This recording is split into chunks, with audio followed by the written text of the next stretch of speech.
The music makes it seem like I'm supposed to be dancing or something, doesn't it? Good morning, everybody. I'm really happy to see so many people here in such terrible rain, and just wanted to correct international perceptions because it rains twice as much in Seoul as in London. ChatGPT said that, but you think it rains all the time in the UK.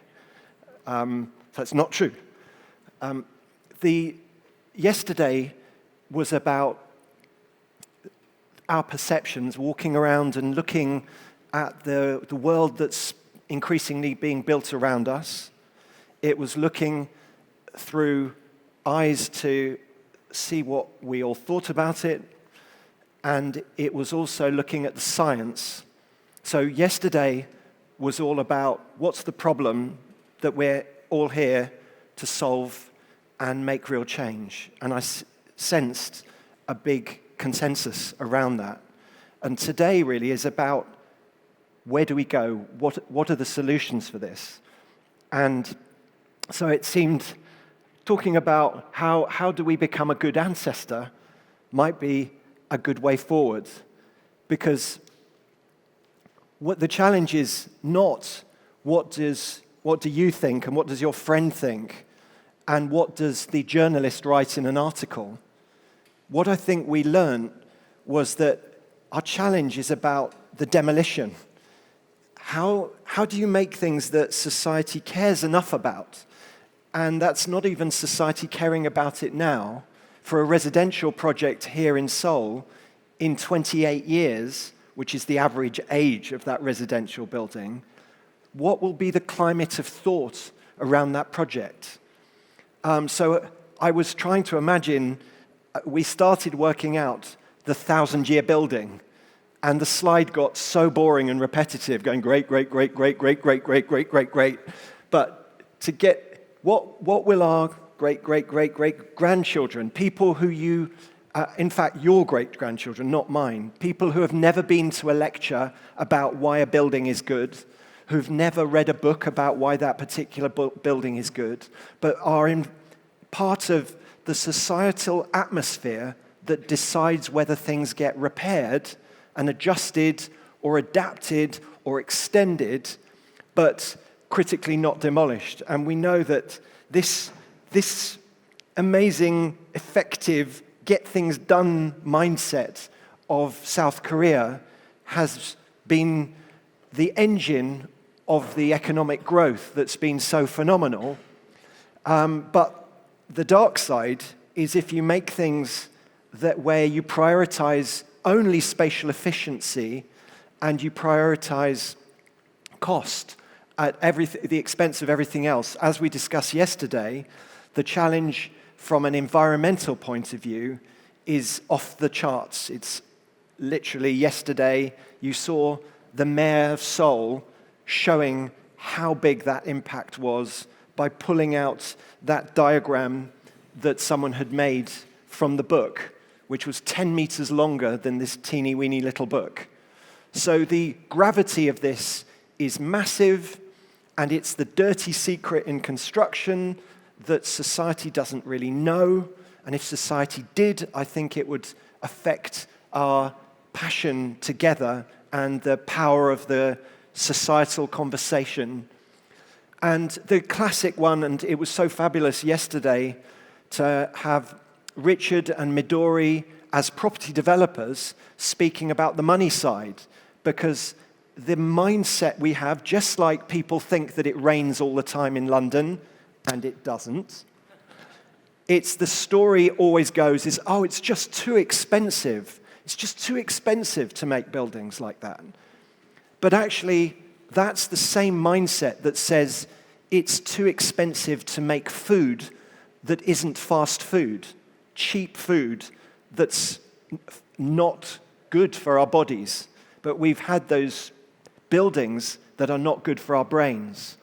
And it was so interesting sort of trying to put a perspective on what the hell's going on factor when you look at, we could make buildings that had some nutritional value and interestingness in 1723.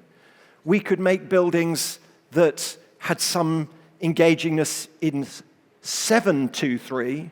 We could make them in the year 23. We could make them in the year 3. We are wealthier now than any time in history. And what?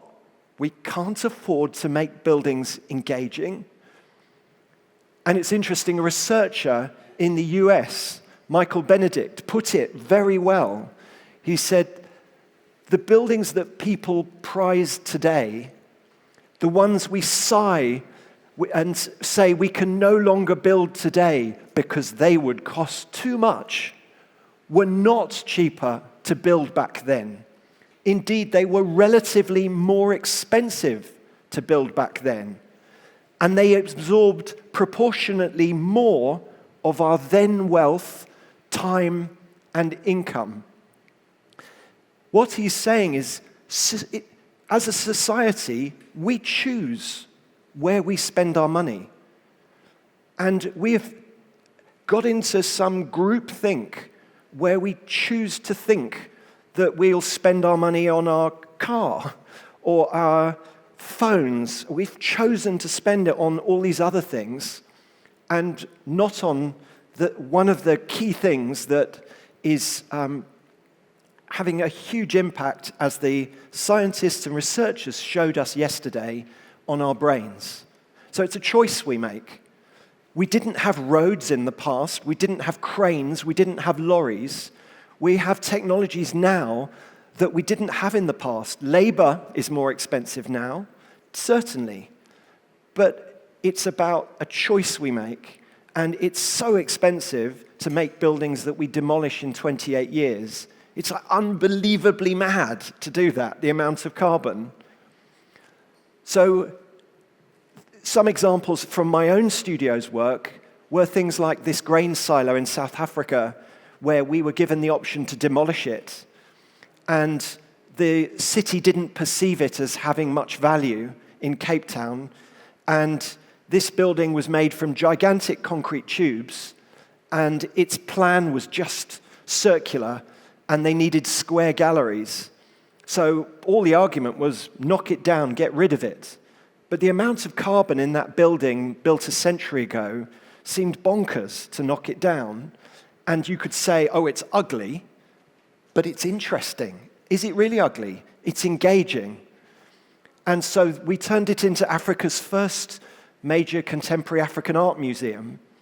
And we took one grain of corn and we cut it out of that heart. So it wasn't a construction project, it was a destruction project and revitalization of the top parts of it. But most of our work was restoration. But restoration to not make it look new, but restoration to focus on emotion and actually make it look the age it was, which all that magnolia paint sort of denied.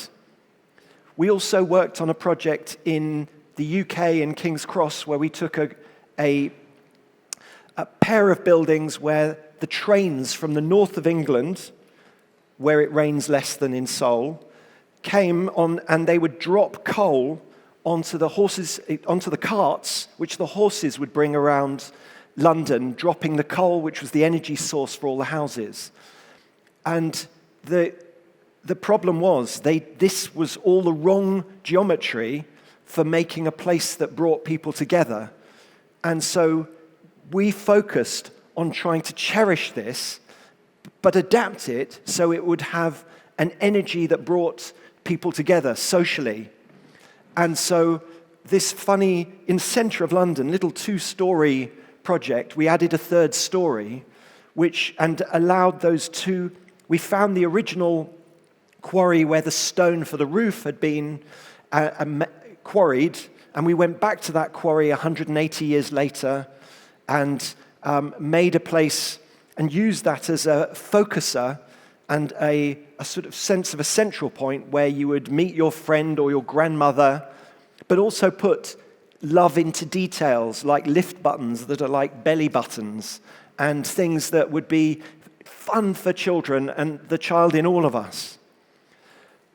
But how do we make those buildings where someone in future will feel like, I shouldn't knock it down?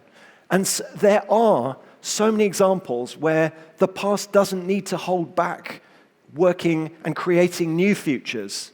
So this is a project that was built in France, where there was an army barracks reused as a university building, where the past just adds layers of history and enriches the project.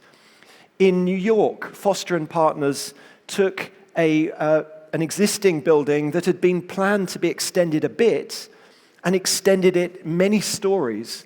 And you could say that these totally clash with each other, but actually it's wonderful. And there's the chemistry of old and new layering up and not demolishing the existing old building adds to the story. In the Czech Republic, here was a church reused as a school. And you could say, well, the school, how precious is it? But for some reason, it was perceived as not worth demolishing. That there was enough fascination, I think enough that those 4-month-old babies would have looked at rather than ignored to make it something worth working with. And even existing residential buildings in the US, the Cook-Fox architects taking it and just extending it and building it on instead of demolishing and building a new thing that might be perfect, clean lines, and yet actually, statistically, most likely be relatively boring. Mar Jansson, who's done one of the amazing walls of public life here. This is a project in the Netherlands, taking an existing warehouse and using that as a space to jump off, to reinvigorate, and not be limited by the past. I think we've spent too long just saying, here's an old building, put just a glass box, everything has to just be a glass box around history, rather than imagining the ambition that built the history and just thinking, well, how do we build off that with ambition too? And Zaha Hadid and Partners reusing a fire station in Belgium and building workspaces above. OMA in Australia extending a museum. How do we just allow these projects to be starting points for future projects? It's really worth reading, if you haven't already read, a book called How Buildings Learn, which inspires you so much as your sense of yourself putting in a layer that others will put in other layers in future, and the okayness to be a layer in the lasagna of history as things get piled up and sort of accumulated over time, and to cherish that. And this is a community hub in China, both working with an industrial structure and adding new.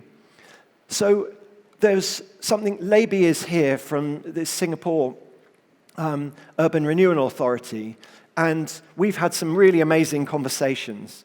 And Singapore is really ambitious about how to make a city that is soulful, joyful, and they're confident even about saying love. How do we make people love places they're at? Not just say good design, but say, how do we make somewhere that people are going to love? It's a big provocation. And we had a lunch together also with the head of urban design called Fun Xiaoling. And we were talking about this epidemic of characterless that we've all experienced. And Fun Xiaoling said, Madame Fun said, buildings don't tell stories anymore. And it was just so simple that we sort of have got into a mindset of what good design is and our dogmas and thinking of it. And that sense of giving a story, whatever that story is, felt so powerful. And I've been using it ever since she said that. And I find so many people instantly just go, yes, yeah, straight away. Interpret it as you will. So my last slide really is, what are we going to do? What are the things? Because our challenge is, how do you would say, I can't predict what anyone else will think or feel now, let alone in 2 years, 3 years. 28 years, 55 years, 1,000 years ahead. But I think that the research that people like Rebecca Magin are doing, Upali and Cleo, is they're actually showing us this isn't an arbitrary thing. They're not telling us what to design, but they're telling us the kinds of things that connect, the kinds of directions, and they're giving us, it's like they're supercharging us as designers with the kinds of directions we could go off and explore. And this point about stories. As humans, it seems the more and more I'm reading and trying to understand our humanity, especially with the vast challenge of artificial intelligence, you then come back to what are we that's different than this kind of idea of perceiving ourselves as computers, and that the computers are now as good as us as computers.